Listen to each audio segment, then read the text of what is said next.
Баршаңызға қайырлы кеш достар. Бүгінгі кешкі асқа плов тамағын жасайтын боламыз.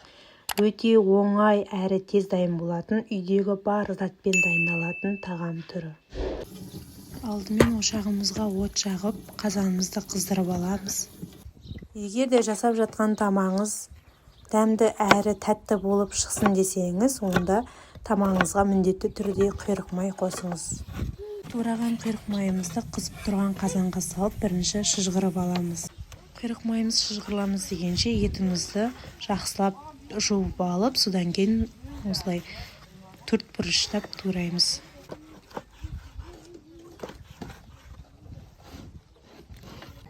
Мінекей майымыз шыжғырылды. Енді бетіндегі шыжығын сүзіп алып, астындағы майға етімізді салып шыжғырамыз.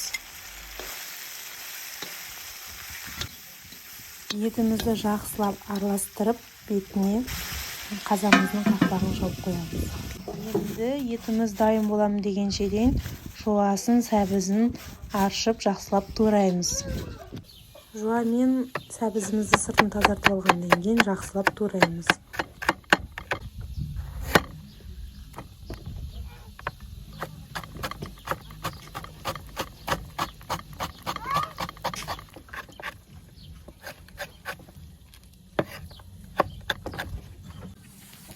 Мінекей етіміз пісті.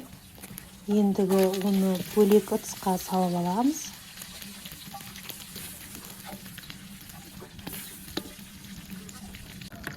Үстіне сұйық майымызды құйып, қызғаннан кейін жуамен сәбізімізді саламыз. Майымыз қызды, енді үстіне жуамызды салып, шамалы шыжғырғаннан кейін үстіне сәбізімізді салып, бірге шыжғыратын боламыз. Күрішімізді алдымен жақсылап жуып аламыз.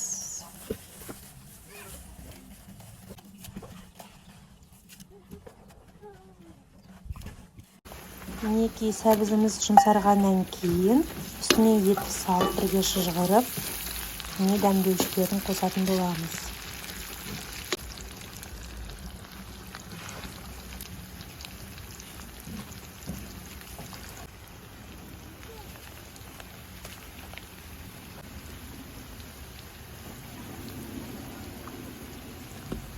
Барлық дәмдеуіш тұздарымызды салғаннан кейін жақсылап араластырып, үстіне күрішті саламыз.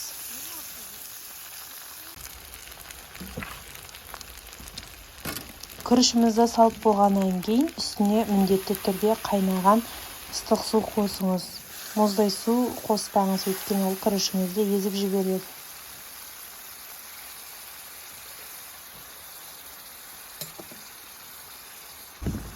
Үстіне сарымсақ салып, одан кейін бетіне ауа өтпейтін мешок жауып, содан кейін қақпағын жауып, осыдан кейін тура 25 минуттан кейін күрішімізді қараймыз.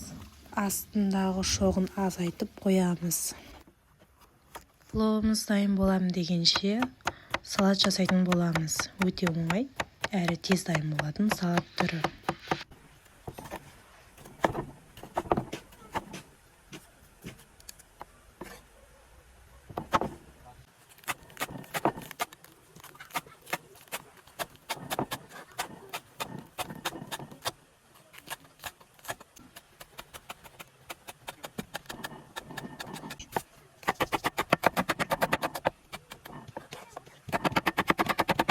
Мінекей барлығын турап алдық. Енді тұз, қарабұрыш қосып, жақсылап араластыратын боламыз.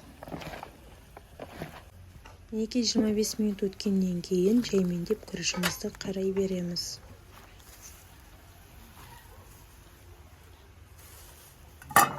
Ендігі күрішімізді астындағы етімен жақсылап араластыратын боламыз.